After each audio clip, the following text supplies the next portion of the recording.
Boa tarde a todos, amigos. Ouvindo aí? Tá? Sim? Ótimo. É uma alegria estar de volta para continuarmos aqui as reflexões, já no tema de número 7, porque nós preparamos 11, né? E o título, Jesus Espírito Perfeito. É necessário se conectar com o tema anterior, que finalizamos na manhã, o Espírito da Verdade. Ali nós falamos sobre as três revelações. Por Moisés veio a justiça, mas o homem não tem sabido fazer justiça, senão com as próprias mãos. E ensanguentando as mãos, isso lhe tem causado muitos males morais. Vimos que depois da segunda revelação, com Jesus e o cristianismo, nasceu a noção e o ensinamento de amor e perdão.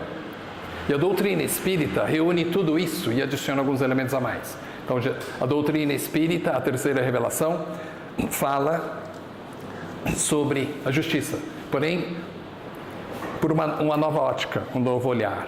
Não a justiça do homem, feita pelo próprio homem, mas a justiça divina, segundo o Espiritismo, que, aliás, é muito bem encapsulada na quarta obra da codificação, O Céu e o Inferno, a justiça divina segundo o Espiritismo, dando-nos a real noção e conhecimento de como funciona a justiça divina.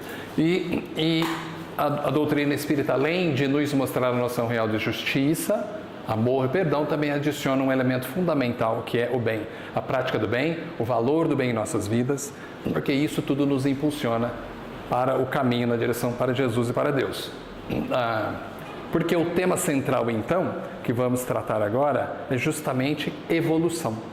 Somente por meio da evolução, a evolução moral particularmente, que nós vamos ver, é que as almas aqui encarnadas no plano da Terra, também em outros planos, vão se capacitando de novos conhecimentos, novos atributos, aprendendo a alijar de se, tirar de se, remover e drenar das suas almas todo esse lixo tóxico moral que até então nos tem invadido a alma e nos tem sido muito danosos para a evolução. Então, o tema central é a evolução. Vamos conhecer um pouco sobre a condição de espírito perfeito. O Cláudio Misso já falou sobre o Verbo de Deus, a origem divina do Cristo cósmico. A Olívia falou do governador espiritual, aquele que administra todos os destinos da Terra e as almas que estão aqui em trânsito, justamente passando todas elas pelo crivo da evolução. E pulei aqui.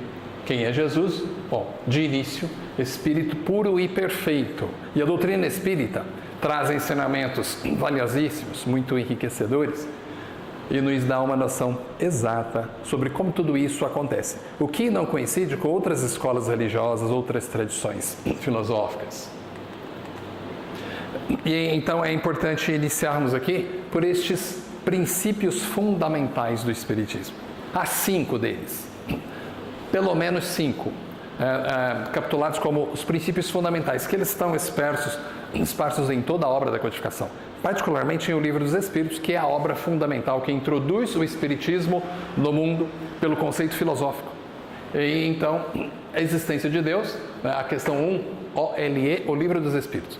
Então, de início, apresenta então a ideia mais concreta e exata sobre a existência de Deus. Importante dizer que é existência de Deus e não crença em Deus, porque crença é uma hipótese, não é? E aqui a existência é a certeza. E depois, seguido de imortalidade da alma ou do espírito, na questão 83, pluralidade das existências, as múltiplas encarnações. A pluralidade das existências é o princípio que se materializa através das encarnações múltiplas, tantas quantas forem necessárias, até que o espírito evolua à condição de um espírito relativamente perfeito, que é Jesus, o nosso modelo. E pluralidade dos mundos habitados, portanto, atenção aqui o adjetivo habitados, não é? É mundos habitados, não é só mundos não, mundos habitados e comunicabilidade dos espíritos. São esses 5 princípios fundamentais, para depois, como nós falamos, até destacamos aqui, esses 2 em azul, mais claro, imortalidade da alma e pluralidade das existências, de grande valor para a reflexão de agora. Vimos que pela pluralidade das existências o espírito vai seguindo no caminho da evolução através dos corpos, que Deus provê a cada um de nós na medida das nossas necessidades. E graças à imortalidade da alma, já que nós estamos aprendendo aqui que somente o corpo biológico é que morre, e então o espírito se destaca do corpo, que biologicamente deixa de existir e volta às suas origens. Para onde vai? Para o plano espiritual. A resposta é igual para todos. Para onde o homem vai quando morre? Entre aspas, quando o corpo morre. A resposta é a mesma para todos. Para o mundo espiritual. Onde no mundo espiritual? Aí já vai variar ao infinito. Então, graças à imortalidade da alma, cada um retorna para a pátria maior. Então, como nós falamos ali sobre a imortalidade, apresentando no início ali a existência de Deus, então aqui apenas a gente separa rapidamente o conceito de eternidade e de imortalidade para segregar a nossa ideia de que jamais um dia seremos igual ao Criador, não é? Por isso, a nossa perfeição não pode ser absoluta. Eternidade é um atributo exclusivo de Deus, aqui aprendemos, e a imortalidade é um atributo de nossas almas, que vai evoluindo incessantemente, mas sem jamais alcançar a eternidade. Porque o conceito está aí nessa reta, né? Aqui um modelo... Deixa eu ver aqui, né?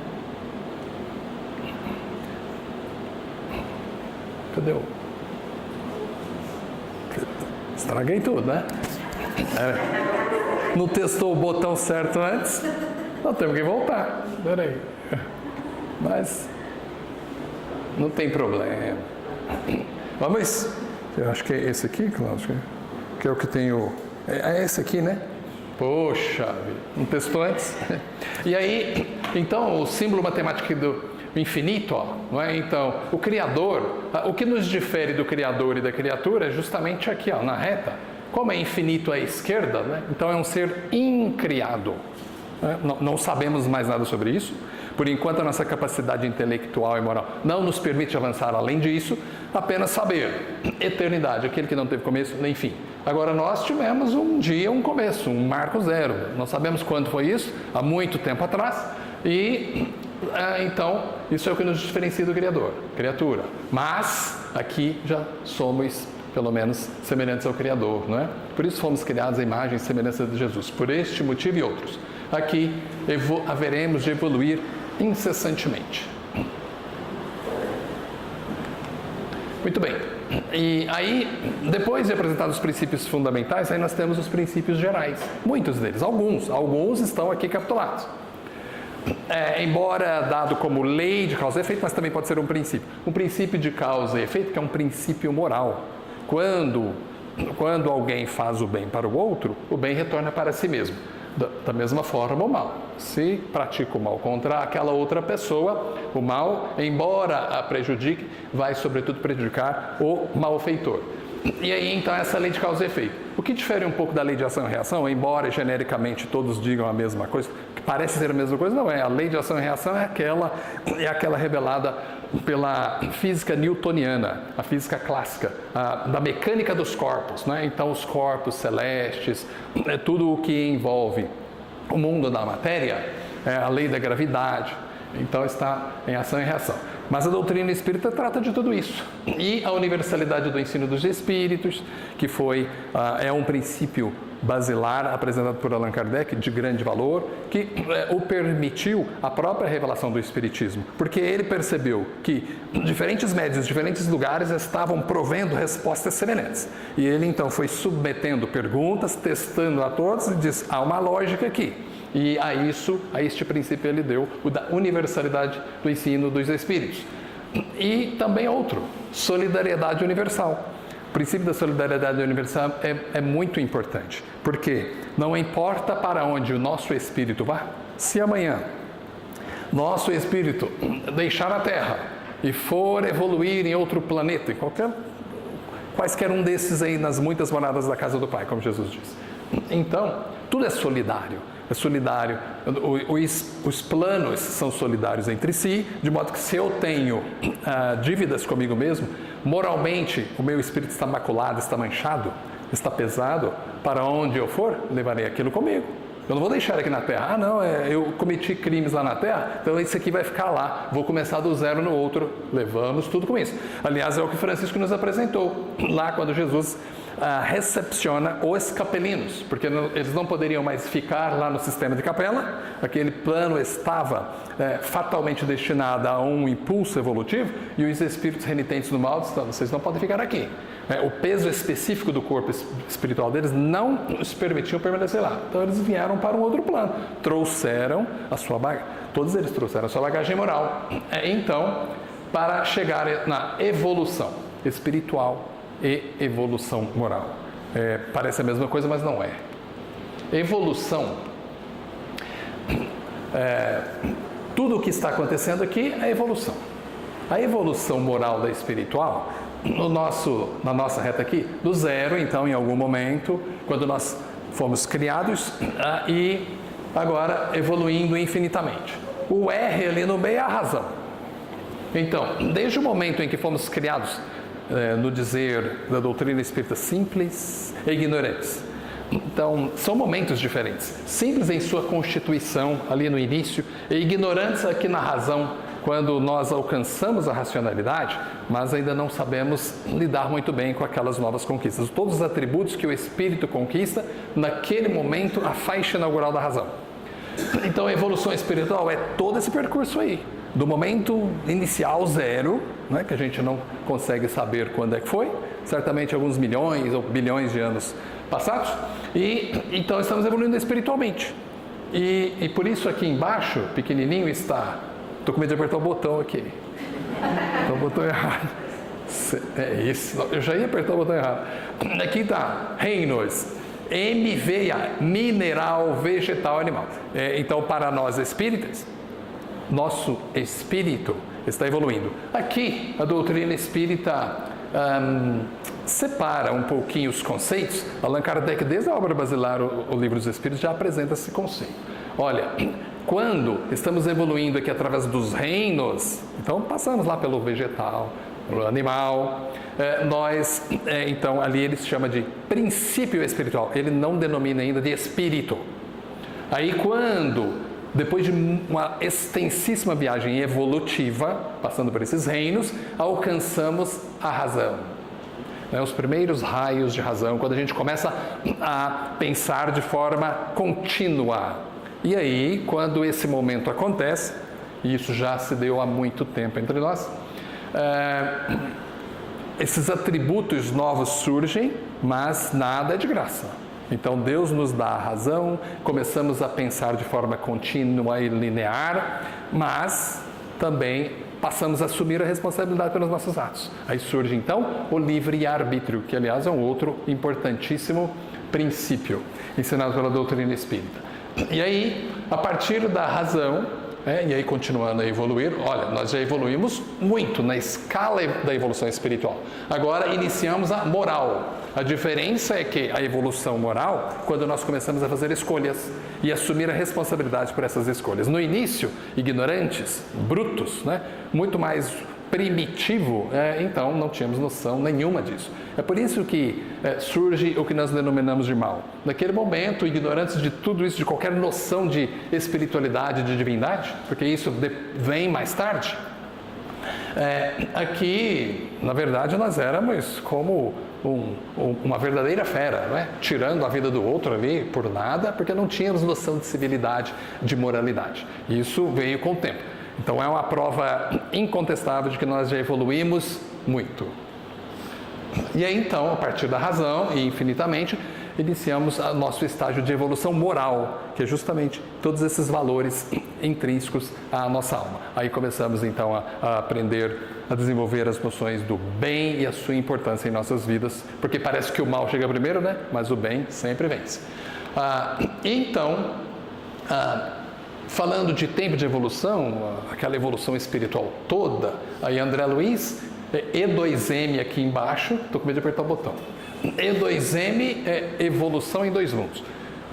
Em 1958, André Luiz trouxe elementos complementares de revelação, após um curso, ou alguns cursos que ele houvera feito lá no plano espiritual, eu imagino que André Luiz, afoito, né, estudou no plano espiritual, aquelas revelações todas, eu preciso contar para o povo da Terra. E tudo era submetido a Emmanuel, né, o instrutor espiritual dos trabalhos do Chico. Então, deve ter recolhido a Emmanuel. Posso contar isso para o povo da Terra?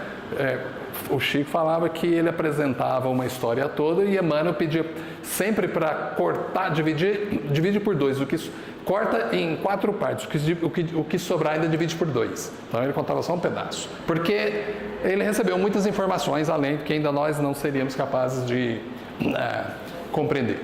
Mas ele diz que aqueles momentos iniciais lá no R, que nós vimos na nossa reta, falando da razão até a conquista dos primeiros raios da razão, como ele diz lá no livro, então foram aproximadamente cerca de 15 milhões de séculos, 1,5 bilhão de anos.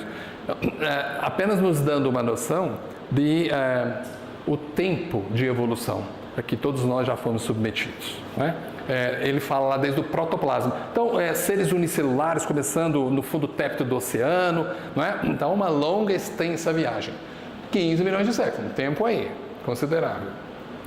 E aí, desde então, na razão até agora, também bastante tempo. Então, muitas vezes dizem por aí, nós somos almas e espíritos muito atrasados, mas nem tanto, já fomos muito mais, né? E haveremos de ser um espírito perfeito. E na obra basilar, o Livro dos Espíritos, uma vez mais, é importante resgatar a questão 540, a resposta a pergunta é um pouco mais longa, a resposta é extensa e vamos apenas nos ater ao recorte de nosso interesse. Questão 540 do Livro dos Espíritos, lembrando que são 1018 ou 1019 questões. Aí estão lá pelo meio do livro, né? Os espíritos que exercem ação nos fenômenos da natureza agem com conhecimento de causa? Então, o trecho da resposta. É assim que tudo se encadeia na natureza. Desde o átomo primitivo até o arcanjo, que também começou pelo átomo. Admirável lei da harmonia. Então, essa questão é um dos grandes fundamentos, já na obra fundamental, o Livro dos Espíritos, e depois isso vai se consubstanciar nas outras revelações que vieram, no próprio Pentateuco kardeciano. Mas na obra inaugural, o Espírito da Verdade já tratou logo de chancelar ali, o princípio da evolução. Está bem claro aqui, dentre tantas outras passagens, outras questões, mas está aqui. Toda a cadeia evolutiva a que nós já nos submetemos, né? Aqui está, de uma forma filosófica e quase poética, aquilo que nós vimos há pouco. Então, aprendemos aqui que há diferentes modelos de perfeição. Na verdade, dois tipos. A perfeição absoluta, como nós vimos, é exclusiva de Deus, e a perfeição relativa é a nossa, todos os filhos de Deus, justamente porque nós jamais um dia haveremos de ser igual ao nosso Criador, mas apenas semelhantes a Ele. É claro que na ideia da teologia tradicional da Igreja, conforme está lá em livro de Gênesis, de Moisés, na Bíblia do Antigo Testamento, isso fez com que o homem desenvolvesse a noção de que Deus fosse semelhante a nós. Porque nós, conhecendo somente a nós mesmos, a nossa forma física, então projetamos, olha, o Deus deve ser semelhante a nós um pouco melhor, né? Aí criaram então o velhinho de barbas ali, navegando pelo universo. Então, essa ideia está ultrapassada aqui, segundo a doutrina espírita, né? Muito bem. Aí, como se deu a evolução de Jesus? Como o nosso tema central é Jesus, Espírito Perfeito, a Olívia nos mostrou que ele é o governador espiritual e já era um espírito perfeito antes mesmo de iniciar os trabalhos de gênese do planeta, de construção do planeta mesmo, desde ali da poeira cósmica, desde o princípio e pavimentando os meios para as nossas almas pudessem evoluir. Né? É o que ela nos apresentou. Jesus já era um espírito perfeito, né? Então isso é importante ter em mente. Jesus não evoluiu aqui. Jesus não evoluiu aqui. Tanto é verdade e impróprio dizer que Jesus reencarnou na Terra. Não, ele não reencarnou, porque é uma vez só. Ele encarnou uma vez só. Então, Emmanuel, questão 243 do seu livro O Consolador, o livro Consolador de Emmanuel, em 1940, foi dado como um pouco mais de 440 questões. Foi ali na época apelidado de o Livro dos Espíritos Contemporâneo, não é? Porque a ele foram submetidas várias perguntas, respostas, né, mais atuais à época. E na questão 243, como é que Jesus evoluiu? Aí quando ele escreve em linha reta, já causou polêmica lá o pessoal, alguns outros aí, de algumas outras filosofias, então é um conceito que inclusive esbarra com o que o Claudio Wilson falou sobre o Verbo de Deus, aí começaram a falar de corpo fluídico, de virgindade de Maria e tudo, e Jesus, nada disso, é muito mais simples que isso, fizeram polêmica sem necessidade, apenas nos mostrando que há diferentes formas de evoluir. Jesus não evoluiu aqui na Terra, evoluiu em algum outro plano, não sabemos, não é? Há diferentes formas de evoluir. Aqui na Terra, nós sabemos mais ou menos como é que tem sido, né? A duras penas. Muito bem. Em linha reta, de uma forma talvez não mais acelerada, mas talvez menos sofrível. E pode ser que isso seja possível, né? Não sabemos tão bem.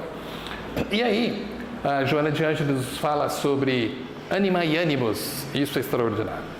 Em sua obra lançada em 2000, através de Valdo Pereira Franco, Jesus e o Evangelho à Luz da Psicologia Profunda. É um livro extraordinário, recomendo a todos, porque existem aí, fala-se em cerca de 500 mil livros, não se sabe muito bem ao certo, sobre Jesus, ao longo da história da humanidade. Alguns falam 250, outros 500, não se sabe. Sabemos que há muitos.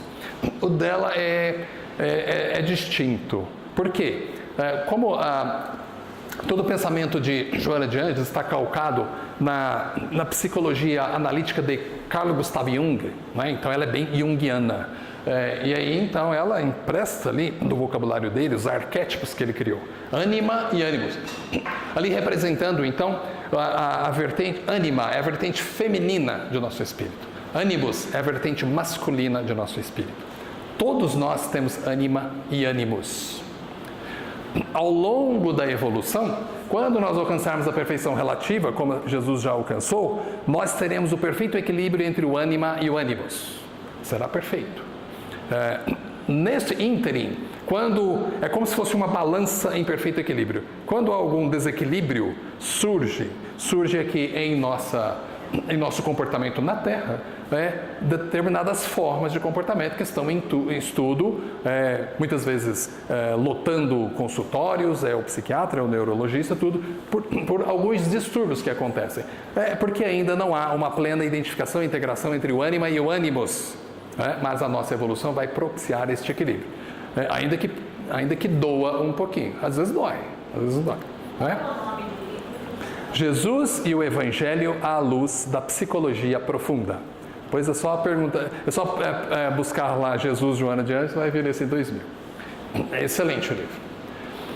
E aí, então, aqui, como nós falamos que nosso espírito evolui através dos reinos, então, princípio inteligente, não é? Aqui no reino vegetal, no reino animal, e aí, chegando na condição hominal, que é a nossa, já pelas conquistas da razão e todos os atributos que nós herdamos do Pai, por mérito, não é? E aí, então, reino nominal. O espírito com letra maiúscula.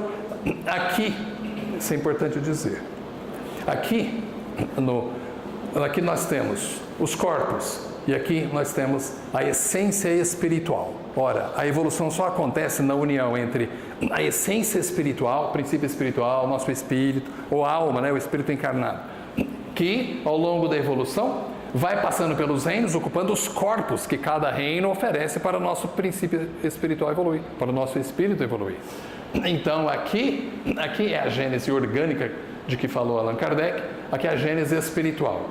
Exatamente isso. Lá em A Gênese de Allan Kardec, que é o último livro da obra da codificação, ele fala sobre gênese espiritual, no capítulo 16, e gênese orgânica no capítulo 10. A gênese orgânica trata, então, da evolução por meio dos corpos. E a gênese espiritual diz que existe uma gênese, a origem mesmo espiritual. O princípio inteligente que sempre foi evoluindo através dos reinos. Então, é uma associação da essência espiritual com os corpos na Terra. E aí, Então, é que em 1857, como nós vimos, surge o Espiritismo em suas bases filosóficas através do Livro dos Espíritos e depois toda a obra da codificação. Está aí o Espiritismo. Em 1859, Charles Darwin lança A Origem das Espécies. Foi uma coincidência? Allan Kardec, 2 anos depois, não é? Isso causou um estardalhaço na época, porque a concepção que nós tínhamos era teológica dada pela igreja, não é? Fomos criados, falava de noção de céu, inferno, purgatório, né? Aquelas noções medianas.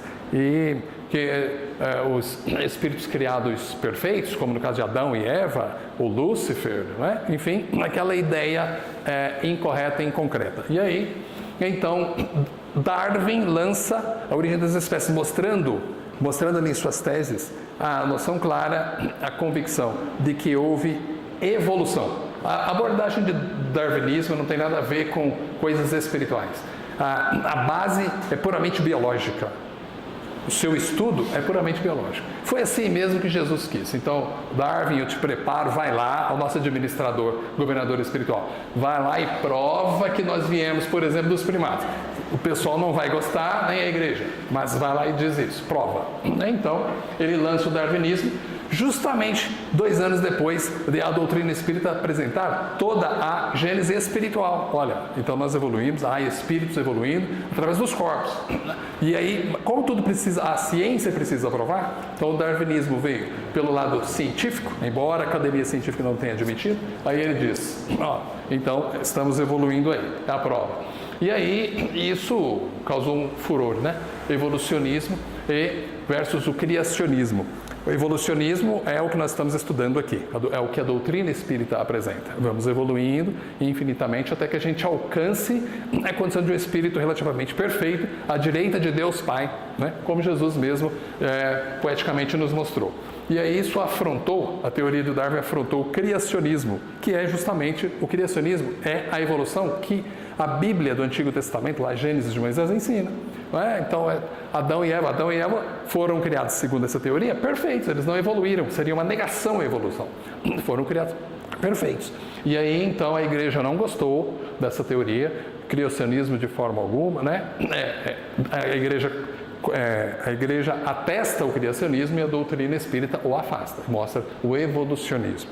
Então, para terminar, porque depois nós já temos que passar para a Cris, Allan Kardec apresenta a escala espírita, ali no Livro dos Espíritos, questões 110 e 113, e resumindo muito bem, ali há muitas outras informações, é bom revisitar. Então vamos pensar em 3 grandes grupos, porque ele coloca 3 ordens e 10 classes de espíritos, mas em essência nós temos espíritos imperfeitos, nós ainda que estamos evoluindo aqui, espíritos bons, que já avançaram tanto mais, graças à evolução, espíritos puros, na condição em que ele ocupa, Jesus. E nós um dia veremos de ocupar. E quando nós ocuparmos, o que é que nós vamos fazer? Nós vamos deitar em berço esplêndido e contemplar o universo, fazer nada? Então há muitas moradas na casa do meu Pai, Jesus já disse que há muito trabalho, né? Quem sabe amanhã a gente possa ser um Cristo de Deus, responsável por criar um planeta e prover, pavimentar o caminho para que outras almas, nossos irmãos, possam evoluir. Então essa é a ideia de Jesus, Espírito Perfeito, aquele que evoluiu, e nós também estamos a caminho dessa mesma evolução. Que Jesus nos abençoe e que nos ilumine o nosso espírito para que a gente possa impulsionar a nossa evolução através do bem.